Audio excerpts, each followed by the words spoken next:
जय श्री राम। सभी को जय सिया राम। जय श्री राम। जय श्री रामचरितमानस बाल कांड के हम लोग अब राम और परशुराम संवाद को पढ़ रहे हैं। और क्योंकि परशुराम जी ने स्वयं कहा कि सुनि मृदु गूढ़ बचन रघुपति के, उघरे पटल परस धर मति के। तो जो गूढ़ वचन है राम के, जिनको सुन करके परशुराम जी की बुद्धि के पर्दे खुल गए, वो मृदुल गूढ़ वचन पे थोड़ी आज और चर्चा करेंगे। और उसके बाद हम लोग कल से प्रसंग में आगे बढ़ेंगे। तो यहाँ पर आप लोग ध्यान से रामचरितमानस में बाल कांड में दोहा संख्या 283 और 84 ये अपने सामने खोले रहिए। इसको हम लोग 2-3 दिन से पढ़ रहे हैं और आज हम बता देंगे कि किन किन शब्दों पर आपको ध्यान देना है इन मृदुल गूढ़ वचनों को समझने के लिए। वैसे तो सभी जितने भी शब्द हैं वो सब में अपने भीतर कुछ ना कुछ गूढ़ता छुपाए हुए हैं। जो हम समझ सके हैं उनके बारे में हम आज आप लोगों के साथ चर्चा करेंगे। तो सबसे पहले तो 283 दोहे के ऊपर वाली चौपाई को देखेंगे हम कि छुअत ही टूट पिनाक पुराना, मैं के ही हेतु करो अभिमाना। तो सबसे पहले तो राम ने ये बता दिया कि मैं किस बात के लिए अभिमान करूं। तो अपने अभिमान रहित होने का उन्होंने एक वचन परशुराम से कहा, क्योंकि परशुराम ने कहा कि तुम्हारा दर्प बढ़ गया है। तो अभी रजनी शुक्ला जी ने उस दिन बोला था, बड़ा अच्छा शब्द किया था कि भगवान अमान है, मान और अपमान से लिप्त जीव है। भगवान मान अपमान दोनों से परे। तभी जब भी भक्तों की इच्छा होती है तो भगवान को जो चाहे सो कह देते हैं। अगर भगवान मान से खुश और अपमान से रुष्ट हो, परशुराम की भांति, भगवान के ही दोनों अवतार हैं इस समय, तो क्या हो, उसका अर्थ हुआ कि भगवान क्षमाशील नहीं है, करुणा सागर नहीं है। वो मनुष्य की भांति ही व्यवहार करते हैं कि जब उनको उनकी प्रशंसा होती है, उनकी बड़ाई होती है तो वो प्रसन्न होते हैं, यानी जब हम उनका मान बढ़ाते हैं तो वो प्रसन्न होते हैं, और जब हम उनका अपमान करते हैं तो वो क्रुद्ध होते हैं, रुष्ट होते हैं, कुपित होते हैं। तो परशुराम जी जो अवतार है यहाँ पर, और बड़ा सुंदर दीपा ने भी पूछा था कि दोनों साथ साथ क्यों है। तो दोनों साथ साथ इसलिए इस लीला में है कि हम जान सके परमात्मा और जीव में भेद क्या है। परशुराम जी को भी इन गुणों से आप लोग लिप्त मत समझिए।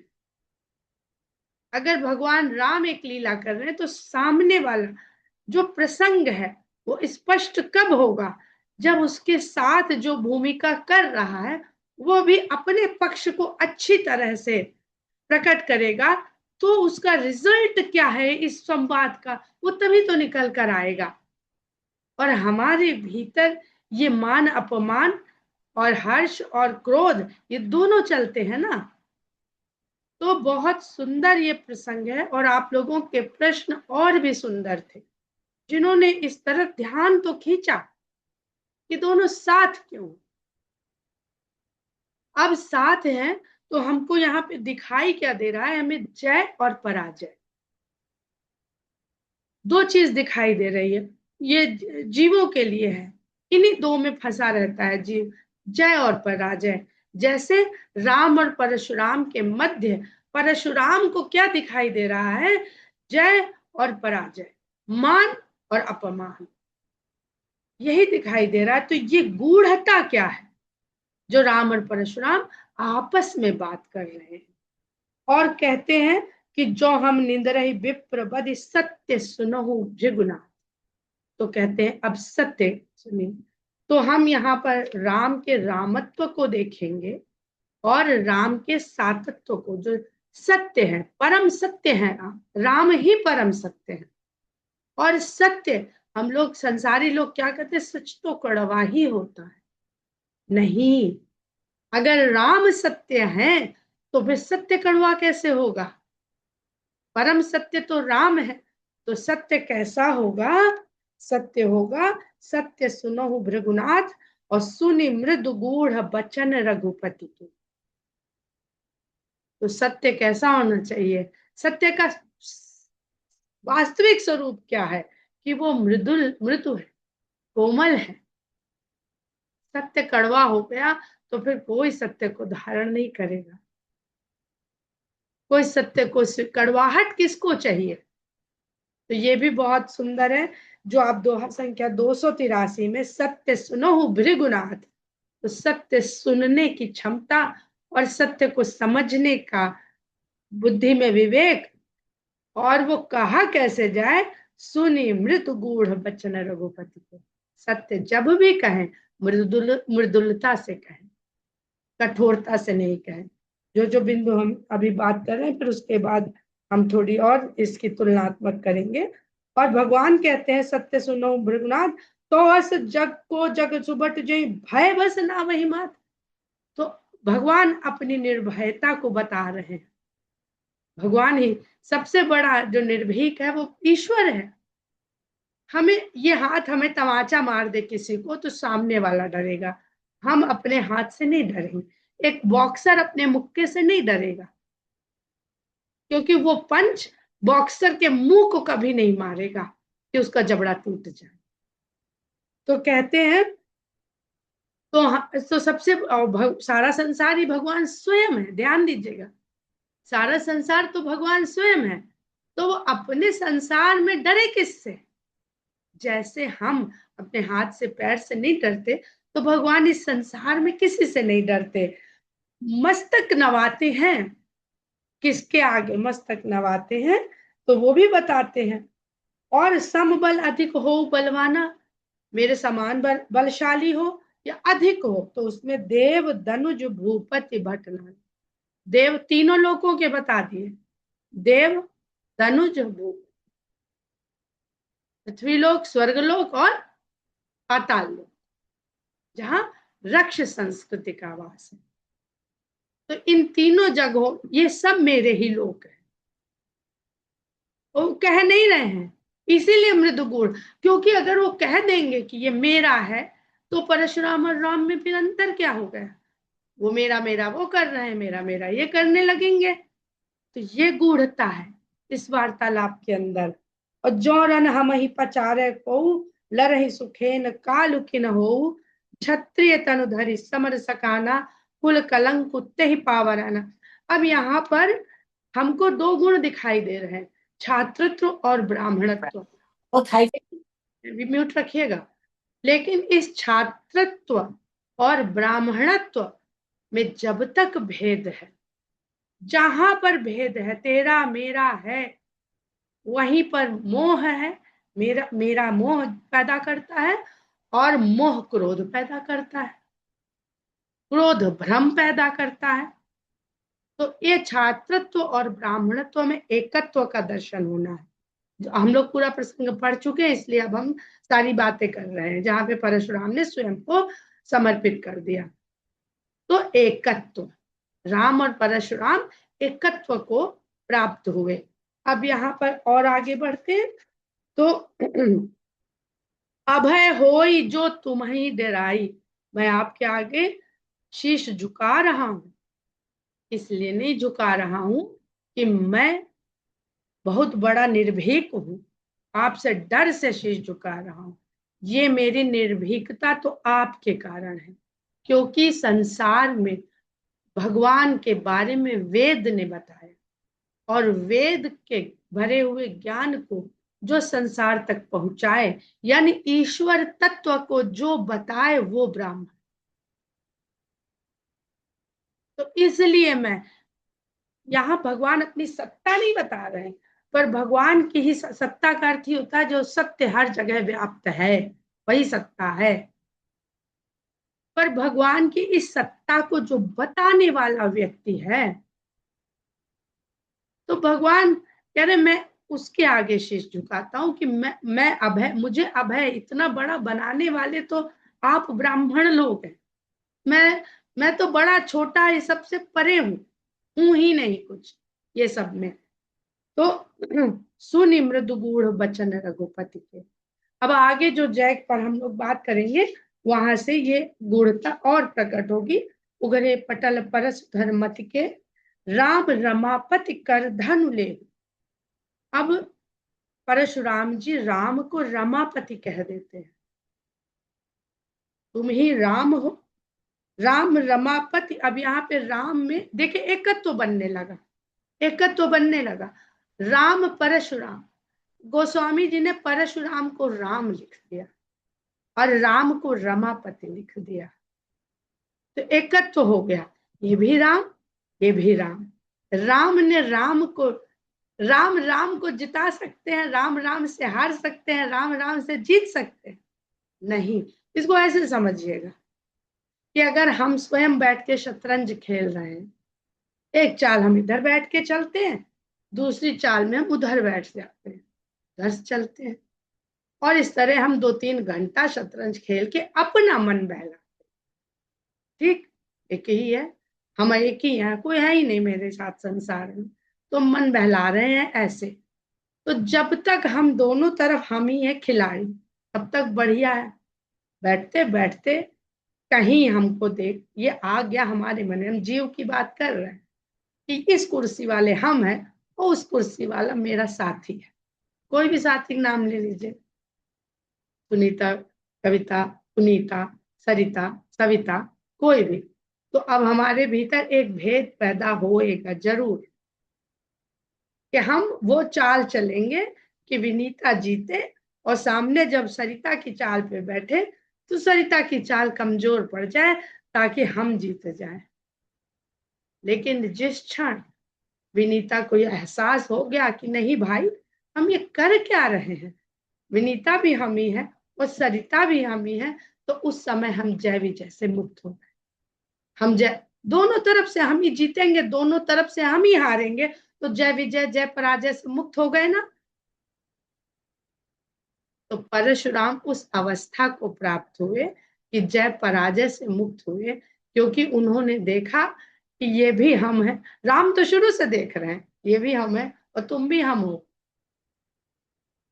लेकिन जब परशुराम को उन्होंने क्या कहा, राम रमापति कर धनु लेहु, खैचहु मिटई मोर संदेहु, देत चाप आपु ही चल गयऊ, परशुराम मन विस्मय भयो।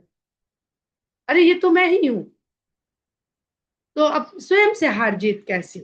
विस्मय होता है जीव को जिस क्षण उसको ये ध्यान से, ज्ञान से, पूजा से, साधना से, जिस क्षण उसको ये, उस समय वो सब चीज से परे हो जाता है, मुक्त हो जाता है। यही मुक्ति है। सारे संसार को स्वयं मान लेना, सारे संसार में स्वयं को देख लेना। जब कोई पराया ही नहीं है तो ईर्ष्या कैसी, द्वेष कैसा, जीत कैसी, हार कैसा? कठिन है। इसलिए कितनी कठिनता आई परशुराम जैसे विद्वान मुनि ऋषि, क्योंकि संसार में आते ही ये सारे जो भाव है ना, रमा के, राम के नहीं है, रमापति के, रमा के भाव, माया जो संसार में फैला के मैं और मेरा, तू और तेरा, इसका भाव ऐसा बढ़िया उसमें मिलाती है कि पानी में रंग घोल दिया तो जो पानी रंगहीन था वो उस रंग को धारण कर लेता है, जो रंग उसमें घोल दिया गया। ये विलय और विलायक की तरह है माया और संसार। जिस क्षण माया संसार में घुल जाती है तो अलग करना, अलग देखना बड़ा मुश्किल है, बड़ा मुश्किल है। इसीलिए ये आंखों से नहीं दिखेगा, ये बुद्धि से ही दिखेगा, और बुद्धि ज्ञान पर आश्रित है, तो इसलिए ज्ञान की आवश्यकता है। ज्ञान अनावश्यक नहीं है, क्योंकि हम हर चीज तो बुद्धि से मानेंगे और बुद्धि ज्ञान पर निर्भर है, आश्रित है। उसके बाद हम लोग क्या क्या अनुचित शब्द कहे उसकी बात करते हैं। अगली चौपाई करो का मुख एक प्रशंसा, जय महेश मन मानस हंसा। बहुत कुछ है इन चौपाइयों में, बहुत कुछ है, पर सब कुछ कह पाना थोड़ा कठिन होता है। तो देखिए, ये इतना समझ में आया कि सच कठोर कड़वा नहीं, मृदु होना चाहिए। और परशुराम ने लक्ष्मण और राम को क्या क्या अनुचित शब्द कहे, ने लिस्ट बनाई है। तो रिपु कहा लक्ष्मण को, और सहस बाहु सम रिपु कहा, जल्दी जल्दी पढ़ते हैं। नृप बालक, उनमें कोई मान सम्मान नहीं है। रे नृप बालक काल बस, बोलत तो ही न समार। तो बहुत बुरे भाव से कह रहे हैं, तू तड़ाक की भाषा से, काल बस, तू तो काल के वश हो गया, मरने वाला है। जब किसी को मिलो और कहो तू मरने वाला है, तो ये अनुचित ही तो है। बोलत तो ही न संभार। सठ कहा, जड़ कहा, मंद कहा, कुटिल कहा, कुल घालक कहा, कलंक कहा, निपट निरंकुश। निरंकुश तो है ही, निपट निरंकुश, बेहद अनुशासनहीन। अबुध कहा यानी मूर्ख, बुध यानी जिसको बोध हो गया हो, बुद्ध प्रबुद्ध, और अबुध यानी निपट मूर्ख। असंकु, इतना इतना निडर निर्भीक है, जरा सी भी शंका नहीं है।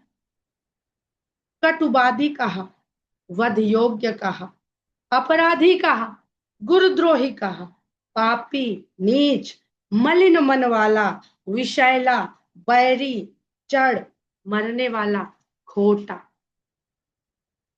इतने अनुचित शब्द और भी कहे होंगे, फिलहाल इतने अनुचित शब्द मिले, ये उन्होंने लक्ष्मण जी को कहे। और जब तक इस भेद में पड़े रहे तो राम को भी कुछ कुछ बोल गए, अभी जो हम लोगों ने अभी अध्ययन किया। शठ कहा, छली कहा, शिवद्रोही कहा, वाम कहा, वाम यानी प्रतिकूल, उल्टा, उल्टी चाल चलने वाला, घमंडी कहा, अहंकारी कहा, ये राम को कहा। अब यहां से हम लोग आते हैं, फिर से अपने मानस में आते हैं और देखते हैं कि जाना, दोहा 284, जाना राम प्रभाव तब, पुलक प्रफुल्लित का। वही अवस्था तो है जब समाधि में कोई साधक एकत्व को प्राप्त करता है, परमात्मा और स्वयं के एकत्व को देख लेता है, अनुभव कर लेता है। जोर पानी बोले बचन, हृदय न प्रेम अमात। तो जब हम लोग अब पढ़ेंगे नहीं, हम लोग देखते हैं कि गोस्वामी जी ने जय करी है। अब जय किसकी करी है वो भी देख लेते हैं कि जय और जयति, रजनी शुक्ला जी ने हमें कुछ अपना पढ़ा हुआ भेजा, उनका बहुत बहुत धन्यवाद कि एक दृष्टि मुझे उनके द्वारा भेजे गए उससे भी सोचने की, विचार की एक दृष्टि मिली। तो हम लोग देखते हैं कि सबसे पहले जब छात्रत्व ब्राह्मणत्व, परशुराम जी का रूप ब्राह्मण का, पर स्वभाव क्षत्रिय का, और राम देखने में क्षत्रिय, क्योंकि क्षत्रिय कुल के हैं इस नर रूप में, लेकिन उनका आचरण पूरा ब्राह्मणत्व वाला। और ये दोनों का एक हो जाना, एकत्व को प्राप्त होना, तब परशुराम जी के मुख से भगवान राम की जय जयकार निकलती है। और राम के 9 जय संबंधी गुण हैं,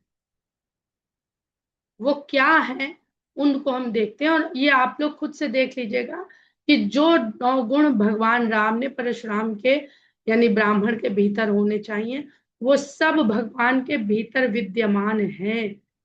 क्योंकि भगवान तो न क्षत्रिय है, न ब्राह्मण है, न वैश्य है, न शूद्र है, और सब कुछ भी। तो सबसे पहले रघुवंश कमल वन के लिए सूर्य कहते हैं। चौपाई आपके सामने है, देखते चलिएगा। रघुवंश यानी जो आपका सामने रूप दिखाई दे रहा है, जिस रूप में आप हैं, आप रघुवंश के राजकुमार के रूप में यहाँ हमारे सामने इस प्रकार के शरीर में विद्यमान है, शोभायमान है। तो रघुवंश है तो कमल वन के समान, लेकिन उस रघुवंश की कीर्ति को बढ़ाने वाले, खिलाने वाले आप सूर्य हैं। सूर्य के निकलने से कमल खिलते हैं।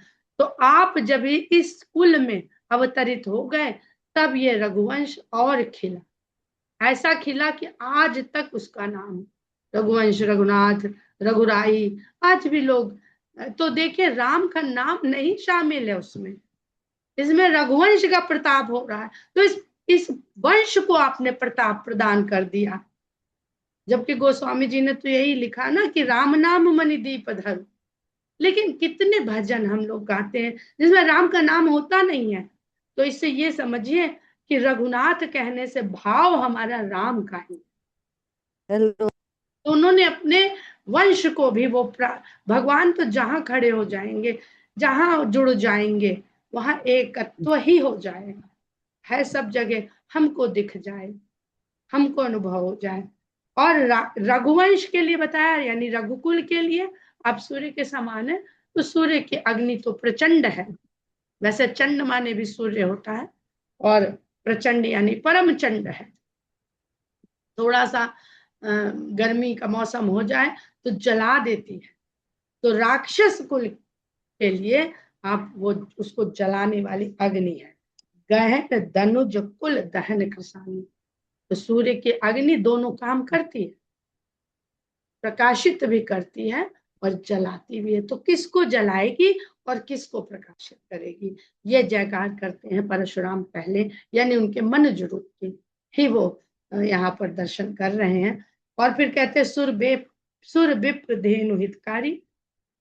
तो जय जय सुरनायक में हम लोगों ने पूरा पढ़ा, तो वो पहचान जाते हैं जब राम को, तो देवताओं के, ब्राह्मणों के, धेनु के हित कर, मैं तो खाली धरती का हित कर रहा था। ध्यान दीजिएगा, धरती को क्षत्रिय 21 बार विहीन किया, तो भगवान तो सुर, धेनु, धरती, ब्राह्मण, संत, यही यही 5 तो ज्यादातर बोले जाते हैं। तो अब परशुराम जी, मैं भी अवतार हूं आपका। अब अवतार की बात यहाँ खत्म हो, मैं भी वही हूँ, मैं भी संसार का कल्याण कर रहा था, लेकिन पूर्ण कल्याण कहाँ कर रहा था, मैं तो मही का कल्याण कर रहा था, धरती का कल्याण कर रहा था। और उस कल्याण करने में मेरे भीतर का संतत्व नष्ट हो रहा था। संत होना, संत, वो संत कहीं खो गया। तो इसलिए सुर विप्र धेनु हितकारी। फिर कहते हैं मद मोह को कोह भ्रम हारी। तो वही जो अभी हम लोगों ने कहा कि जब अगर हम मेरा को ओढ़ लेते हैं, मैं को ओढ़ लेते हैं, तो हमारे भीतर ये हमारे सब अंग प्रत्यंग, अस्त्र शस्त्र, ये सब बन जाते हैं मद मोह क्रोध, और इन सब के कारण भ्रम में भ्रम पैदा हो जाता है, और हमको हम ही हम दिखाई देते हैं। हमको भ्रम, ब्रह्म, हमने पहले भी कहा था कि भ्रम और ब्रह्म की वर्तनी में बहुत तनिक अंतर है। उतना ही अंतर है जितना जीवात्मा स्वयं को देखे तो भ्रम है, और जीवात्मा परम को देखे तो ब्रह्म है। कभी अंग्रेजी में चाहे स्पेलिंग लिख के देख लीजिएगा, और चाहे हिंदी वर्तनी को तोड़ के लिख के देख लीजिएगा, कि बहुत तनिक अंतर है। एक ही स्पेलिंग मिलेगी अंग्रेजी में आपको, भ्रम और ब्रह्म होगी। फिर कहते हैं जयति शब्द आता है। अब जय और जयति क्यों कहा, पहले हम लोग जय की बात कर लेते हैं, फिर जयति की बात करेंगे। भगवान की सुंदरता की जय कर, गुण है मनुष्य के, मनुष्य लीन मनुज अवतार, सुर धेन विप्र सुर धनु, क्या है वो याद नहीं आ रहा, लीन मनुज अवतार, धेनु सुर संत हित विप्र लीन धेनु मनुज सुर अवतार। संत, लीन मनुज अवतार। लीन मनुज अवतार निज तो इच्छा विप्र धेनु निर्मति। संत हित, हाँ थैंक यू मृदुला जी, हम्म। लीन मनुज हम्म। अवतार। तो इस मनुज अवतार में वो बताए ना कि उन्होंने संत तो खो गया उनके भीतर, धरती की धरती का कल्याण करने में परशुराम जी का, इसलिए उन्होंने ये 3 हितकारी मैं पूर्ण अंशावतार कहते हैं, यानी पूर्ण अवतार मैं नहीं हूं पर मैं वो कर नहीं पाया, मैंने इसको करने में अहंकार ने मेरे भीतर से इसको छीन लिया, मेरे भीतर से। हम सबके अंदर वो पूर्ण तत्व विराजमान है। तो भगवान की सुंदरता कितने अनंत कामदेव के सुंदरता से भी बढ़कर आपकी सुंदरता है, तो सुंदरता की जय करते हैं। फिर जय महेश मन मानस हंस, ये तो उनके सगुण रूप का हो गया। और फिर कहते हैं शंकर के मन रूपी सरोवर में विहार करने वाले हंस आप ही हैं। और फिर देखिएगा तो वो 3 बार जय जय जय रघुकुल के, कही जय जय जय रघुकुल के, 3 बार जय किया। अब ये 3 बार जय किसकी करी? क्षमाशीलता की, क्योंकि उसके ऊपर देखिए तो कहते हैं अनुचित बहुत कहे हो गया था। ईश्वर ही है केवल जो अनुचित कहने पर भी क्रोध नहीं करता। मनुष्य को अनुचित कहिए 1 बार 2 बार 3 बार, चौथी बार उठा थप्पड़ मार देगा। आजकल तो निकालते हैं पिस्तौल और ढाई से गोली मार देते हैं। तो अनुचित कहने के बाद भी, और कहे अज्ञाता, आप यही मानते हैं हमेशा कि अज्ञानता के कारण मनुष्य ने आपको अनुचित कह दिया, तो ऐसी क्षमाशीलता आप दोनों भाइयों के अंदर। तो क्षमाशीलता और रघुकुल केतु जहां से शुरू हुए थे, सगुण से शुरू हुए, निर्गुण पर आए और फिर उसी सगुण में आकर ठहर गए। तो ये भगवान की पूर्णता है। वो सगुण से निर्गुण, निर्गुण से सगुण, सगुण से निर्गुण, निर्गुण से सगुण, पता नहीं कब से होता आ रहा है और पता नहीं कहां तक व्याप्त है। तो क्षमाशीलता, रघुकुल केतु यानी रघुवंश के ध्वज, जो यश है, अभी हम लोगों ने प्रताप की बात करी ना रघुवंश के, तो वो यश रूपी पताका आज तक फहरा रही है, क्योंकि आप उसमें अवतरित हुए। और जो तीसरी जय है वो लक्ष्मण के लिए है, जिसमें राम और लक्ष्मण दोनों शामिल है। अब अलग मत कर दीजिएगा, राम और लक्ष्मण दोनों शामिल है, क्योंकि दोनों क्षमा मंदिर है। तो ये भगवान की जय जो परशुराम के द्वारा करी गई। अब जयति जो है, जयत इन्होंने कहा, ये रजनी जी ने मुझे भेजा कि सब जगह उन्होंने गुणों की जय करी है, लेकिन भगवान के वचनों की जयति करी, भगवान के वचनों की जयति करी है। तो जय संज्ञा है, भगवान जब रूप मनुज अवतार में है तो संज्ञा हो गई ना, सब उनके गुण भी संज्ञा हो गए, लेकिन वचन भगवान की क्रिया है और जयति क्रिया है। तो भगवान स्वयं कर्ता नहीं है, पर परशुराम जी ने उनके कर्ता रूप को देख लिया, कर्ता रूप को समझ लिया और उस कर्ता रूप के आगे उन्होंने नमन कर दिया। तो जय, जितनी भी जय है वो संज्ञा है, गुणों की जय और विजय है भगवान के, और जयति क्रिया है, मृदु वचन जो कहे गए उनसे जय हुई। बहुत सुंदर है ये शब्द, बहुत सुंदर। भगवान की जय गुणों से नहीं हुई तो सारी सभा देख रही थी, भगवान की जय हुई उनके कहे गए वचनों से।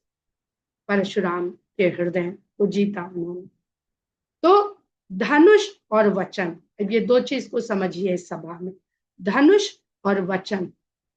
धनुष कठोर है, वचन मृदु है। तो धनुष प्रतीक है कठोरता का और वचन प्रतीक है मृदुलता का। तो भगवान कठोरता और मृदुलता दोनों को संभालने में सक्षम है, इसीलिए उन्हें जो सब कुछ कहा जाता है, जो हम लोग गुण अवगुण सब है आपके भीतर। अगर धनुष इतना कठोर था, भगवान में कठोरता नहीं होती तो रानी सुनैना डज गई थी, अरे इतना कोमल बालक ये कैसे तोड़ेगा, तो उनके भीतर अगर कठोरता नहीं होती तो वो धनुष को उठा पाते। और केवल कठोरता नहीं, मृदुलता भी उससे बढ़कर है। तो मृदुलता का अर्थ क्या क्या निकला परशुराम जी के इस संवाद से? विनयशीलता, कोमलता, विनम्रता, शीलता, क्षमाशीलता, सत्यता, सत्य मृदुल होना चाहिए, पवित्रता, शुचिता जो राम ने ब्राह्मण के भीतर जो गुण बताए, शुचिता पवित्रता एक ही है। धीरता, क्रोध आ ही नहीं रहा। तो यम नियम ये जो सब है, ये जो अष्टांग योग के 8 गुण हैं। तो धीरता ही तो संयम है। संयम क्या है? क्रोध का ना आना ही संयम है। अगर आपने वहां संयम करा है, और नियम क्या है? सुबह उठेंगे 4 बजे, ब्रह्म मुहूर्त में उठेंगे और ध्यान करेंगे और प्राणायाम करेंगे, ये नियम है, अनुशासन है। और सदाचार, शीलता, जो भगवान की शीलता है वही भगवान का सदाचार है। इसमें आप परशुराम जी के जो 9 गुण राम ने बताए, और यहाँ पर ये जय, इसकी आप स्वयं अध्ययन करिए। अगर आप लोगों में इच्छा है उतना और अध्ययन करने की, जानने की, तो उसको करिए और समझिए। तो राम परशुराम में कोई जय विजय या जय पराजय नहीं हुई। जब तक जय पराजय का बोध रहा, तब तक मोह और क्रोध रहा, मद रहा, मैं रहा। मैं और मेरा जब दोनों एक ही हैं, जो भी हम लोगों ने शतरंज वाली बात करी, मैं और मेरा जब तक दोनों एक ही हैं, तू और तेरा, ये भी मैं और तू, मेरा और तेरा, इसमें जब भेद समाप्त हो गया, तब खुद से खुद का क्या हारना और क्या जीतना, यही भाव परशुराम जी को राम के गूढ़ वचनों से मिला, और उन्होंने अपने को भगवान में समाहित करा, समर्पित किया, और तपस्या करने के लिए चले गए। थोड़ी सी बात और है, उसको हम लोग कल कहते हुए आरंभ करेंगे, क्योंकि राम और सीता का विवाह होने वाला है। और राम, सीता, लक्ष्मण, अब हमें तीनों हर जगह एक साथ दिखेंगे। तो परम चेतना है राम, और सृष्टि है माता सीता, और सृष्टि के साथ साथ जो चलता है संसार में, वो समय लक्ष्मण जी हैं। इसको आगे बढ़ते हुए हर जगह हम लोग, चाहे इसको धरती में देख लें, चाहे ब्रह्मांड में देख लें, चाहे माता के गर्भ में देख लें, सबका सिद्धांत बिल्कुल हम एक पाएंगे। तो कल हम लोग इस छोटे से बिंदु की चर्चा करके आगे बढ़ेंगे। जय श्री राम।